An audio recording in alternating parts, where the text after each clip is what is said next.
5 seconds. Start. महोदय, जो यह बजट प्रस्तुत हुआ है वह देश का एक ऐसा नया चित्र उपस्थित करता है जो चित्र उम्मीद का है, आशा का है, सफलता का है। इसमें नए कर ज़्यादा नहीं लगाई गई हैं और जो थोड़े से कर लगाई भी गई हैं वे इस ढंग से लगाई गई हैं कि सभी लोगों पर उसका बोझ पड़ता है। इससे भी उनको निराशा हुई है। दूसरी बात जिससे उनको निराशा हुई है यह है कि 1-2 वर्ष देश को लेन देन के मामले में कठिनाई का सामना करना पड़ा था।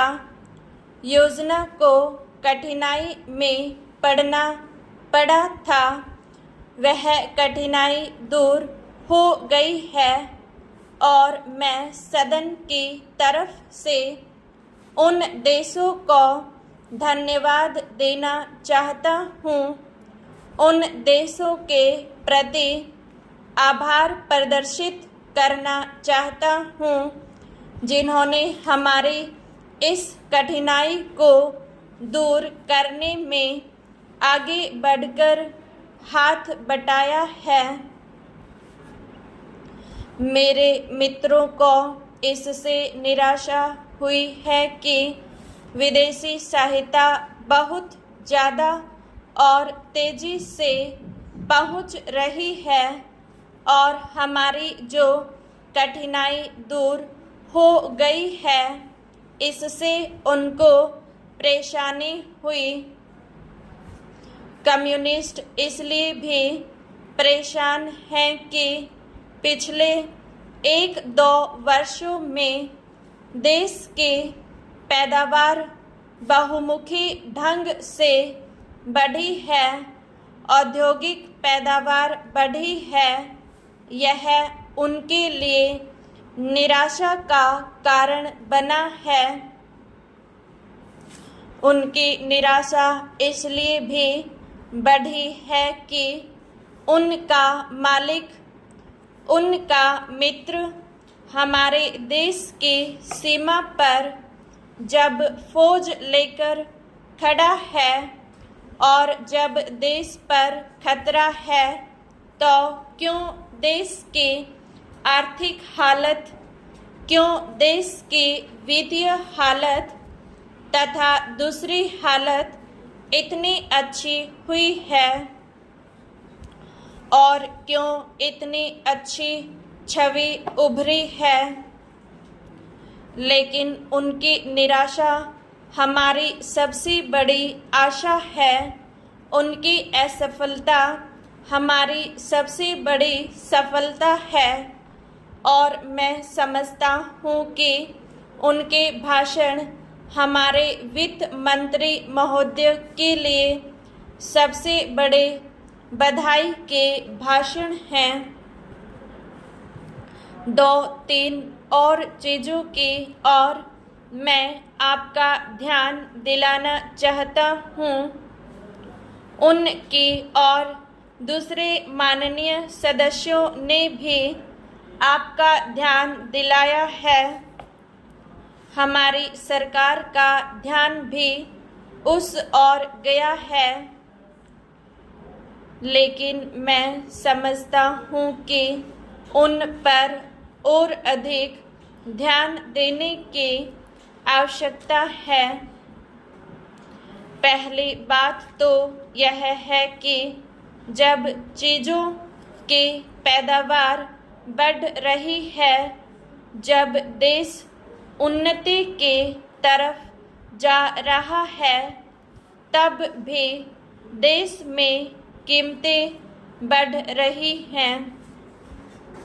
महोदय, यह मानना कि उनको रोका नहीं जा सकता गलत है।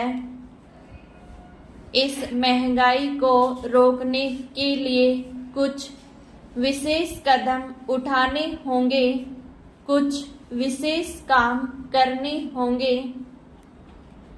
एक विशेष चीज जो इस बजट में आई है और जो घबराहट पैदा करने वाली है, यह है कि देश की पैदावार तो बढ़ रही है, देश का विकास तो हो रहा है, लेकिन इसके साथ ही साथ देश में बेकारी बढ़ रही है और खासतौर पर पढ़े लिखे लोगों की बेकारी बढ़ रही है। लोगों का बेकार होना खतरनाक चीज है। हमारी स्वतंत्रता के बाद शायद यह पहला अवसर है जब हमारी स्वतंत्रता के ऊपर एक आघात हुआ है और हम जिस प्रकार अपनी स्वतंत्रता की प्राप्ति के समय अपना सर्वस्व बलिदान करने के लिए तैयार थे, उसी प्रकार इस समय भी हमें तैयार होना होगा।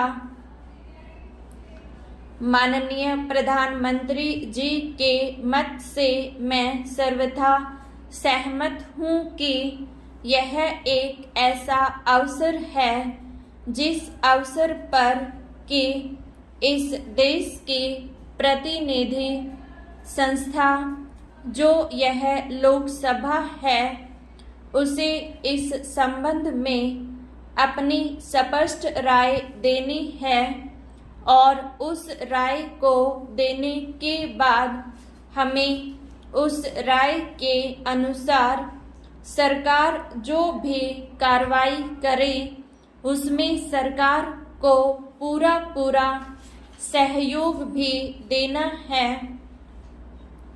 प्रजातंत्र में प्रजा के पूर्ण सहयोग के बिना काम नहीं चल सकता, चाहे वह कोई काम हो, छोटा काम हो या बड़ा काम हो। फिर यह तो हमारी स्वतंत्रता की रक्षा का प्रश्न है और ऐसे अवसर पर प्रजातंत्रवादी राष्ट्र को उसकी सारी प्रजा को सरकार के साथ सहयोग के लिए तैयार रहना चाहिए। मैंने यह बात कई बार कही है और मैं फिर इसे दोहराना चाहता हूँ कि अनेक ऐसी बातें हैं जिनमें कि भिन्न भिन्न राजनीतिक दलों के होते हुए भी सब राजनीतिक दल मिलजुल कर काम कर सकती हैं। यह एक ठीक इसी प्रकार का अवसर है।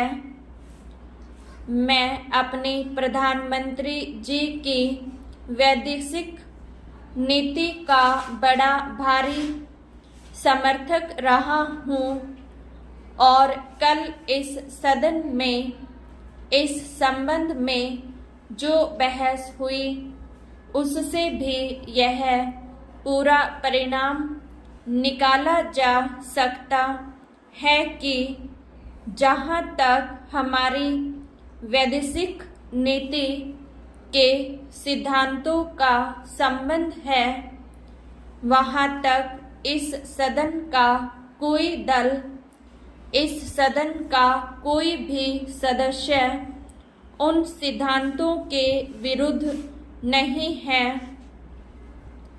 कल मैंने बड़े ध्यान से अपने साम्यवादी दल के नेता का भाषण सुना। उन्होंने यह कहा कि मूल प्रश्न हमारी मूल नीति के समर्थन का है।